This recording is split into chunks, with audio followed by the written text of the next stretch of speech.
Hello guys and welcome back for another video. So a couple of weeks ago I did a video on how I do my scrapbook, and in that video I showed a clip of me doing some calligraphy, and a lot of you guys were asking me if I could do a video on the different types of handwriting I use for my scrapbook, and basically just to share some of the fonts that I use. So I'm going to leave all the utensils that I use, like the pens and the pencils and the websites, all down below, so make sure you go check them out.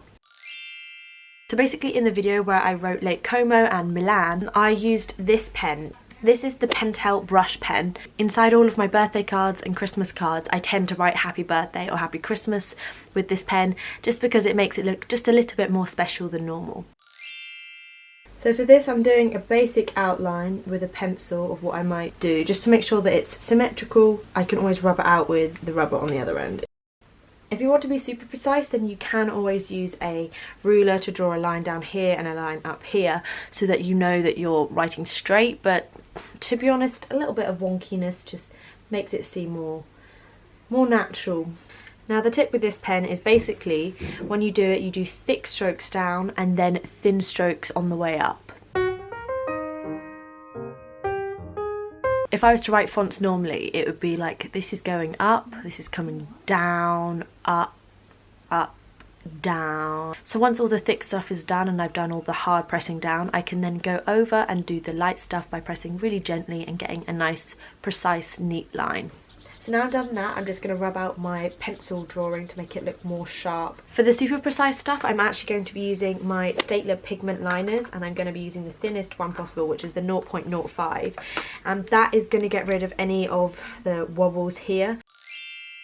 Something I used to do was to write out the alphabet in each font, so I knew how an A would look, an F would look, an N would look, a T would look, and then I could just compare it and make sure that everything looks nice and synchronized. A website that I do use quite a lot is Dafont. So here it would show me how my K's, my L's, my N's, O, P, Q's should look, and I would just copy them out and then practice them if necessary before I do something important. And they have it in lowercase as well as uppercase. You can actually custom preview the word that you want. So for example, if I was to type in fonts, this is how they would suggest I write it, like that. My favourite theme on Dafont is definitely the handwritten fonts. That tends to be the design I'm going for in my diary.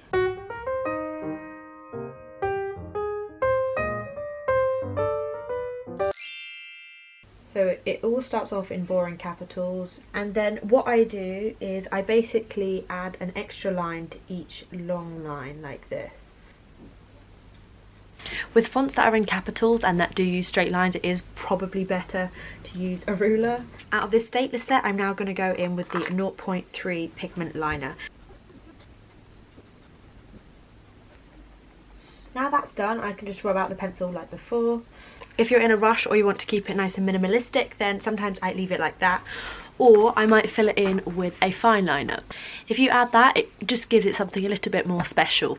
A font like this I tend to use for my days of the week, so Saturday, Sunday, Monday, Tuesday. I will tend to write it in that kind of font. When writing about my day, I sometimes use that font just to highlight any key words in the paragraphs that I'm writing to make them stand out. However, this font is one that I use for my titles.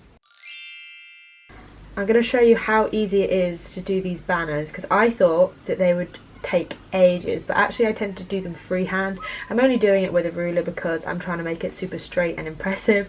I'll now go over that with a black pen using my 0.8 from the Stapler set.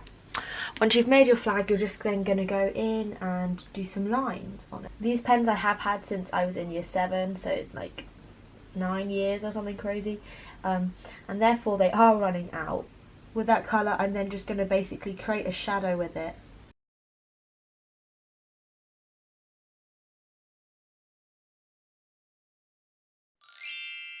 So in here, as you can see, the light grey tends to work the best. The dark green you can't see at all, and the dark blue kind of hides the bold caps locks in between it. So that's why I tend to go with light colours. Then I will go in with my 0.1 pen and I will go over the top. So for the final font, something that I've done is I've made the midpoint of all of these letters just above halfway, so rather than the A being crossed in the centre and the P coming down to the centre and the B being in the centre and the K coming from the centre, I've kind of shifted it up more. So now I've done that, I'm just going to go over it with my thinnest pen. It's a nice font when you don't have much space left in your book and you're trying to cram words in but make it look neat and tidy at the same time. A lot of these fonts just kind of happen by accident, so by making a mistake and then realising actually that looks quite nice. So it doesn't matter if you try these and it doesn't turn out quite like it. If you just kind of keep all the letters the same and so they have a similar look or feel, then the page will just come together and the continuity will just make it look nice. I'm now going to go over the downward strokes with a 0.5. Now using the 0.05, I'm just going to go round the edge of the letter and then do a dot here. It gives the word some extra detail and just makes it look a little bit more special. Then if you want to add some colour to it, I might just go over the dots. And that's it. These are the main fonts that I like to use when I scrapbook. Of course I have about 20-30 more fonts that I use. However, if you'd like another video where I show you more of my hand lettering fonts, then please give the video a thumbs up and comment that down below just so I know. I hope you found the video helpful, and if you try out any of the fonts, make sure to send me photos over on Instagram and Twitter. Feel free to subscribe to this channel for weekly videos, and I will see you next week. Have a lovely day. Bye bye.